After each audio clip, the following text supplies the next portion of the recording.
My name is Ari Berman. I am a senior contributing writer for The Nation magazine and the author of the new book, Give Us the Ballot: The Modern Struggle for Voting Rights in America.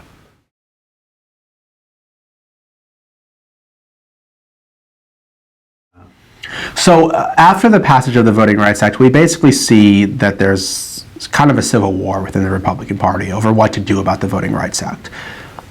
Do you try to kill it? Do you try to challenge it legislatively in the courts?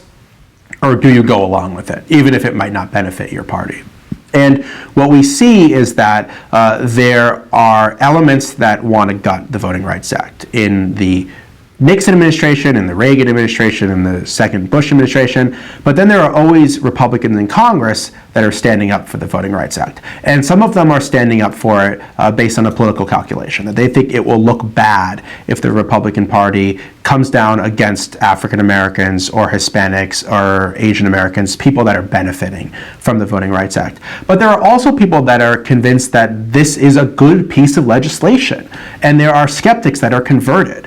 I tell a story about Henry Hyde, who was an extremely conservative lawmaker, best known for sponsoring an anti-abortion amendment and represented a place, Cicero, Illinois, that had a lot of racial tension. And during the 1982 reauthorization of the Voting Rights Act, he was very skeptical about the need to reauthorize it and the need to have states in the South in particular approve their voting changes with the federal government.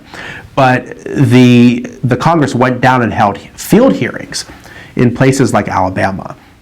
And they heard testimony from people that were still facing discrimination even decades after the passage of the Voting Rights Act.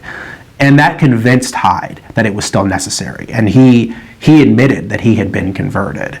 And so when Scalia just says, everyone's just doing this for political reasons, I think he's missing that there are a lot of Republicans that agreed with the Voting Rights Act, that saw its value, and that were proud to support it, and that believed that if you wanted to remain the party of Lincoln, that you had to be for things like the Voting Rights Act, and they weren't willing to turn their back on it, either for political calculations, but also because they viewed this as a good thing. And I think a lot of members of Congress were very proud of the fact that they had reauthorized this law 4 times. That was one piece of legislation that consistently had strong bipartisan support. So the Voting Rights Act was reauthorized by the Congress 4 times, and each time it was reauthorized, there was extensive debate.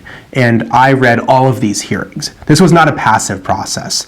The Voting Rights Act may be one of the most scrutinized pieces of legislation ever passed and then reauthorized by the Congress. The very fact that it had to be reauthorized by the Congress multiple times shows you that it was subject to all this scrutiny. And there were massive debates every single time about what should be done. And there were opponents of the law that were given ample time to testify every single time. So it's not like this was just something that was rubber stamped through. The opponents failed to make a convincing case.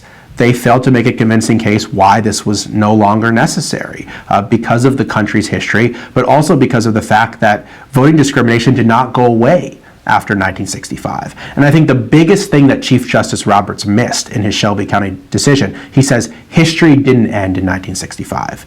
But what he misses is that voter suppression didn't end in 1965 either. That this particular law, this particular part of the Voting Rights Act that he didn't like, Section 5, it blocked 3,000 discriminatory voting changes from 1965 to 2013. There were massive battles over the Voting Rights Act in the 1970s, in the 1980s, in the 1990s. This wasn't just a piece of legislation that was passed in 1965 and then passively reauthorized or passively accepted either.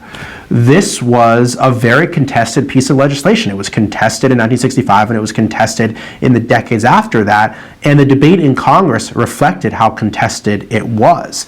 And so, I mean, I don't know what more could have been done to scrutinize the Voting Rights Act than the endless hearings, the endless reauthorizations, and the fact that it emerged unscathed, I think, was both a tribute to the power of the law, but also a sad commentary on the fact that voting discrimination remains something that's incredibly difficult to eradicate, even with the Voting Rights Act.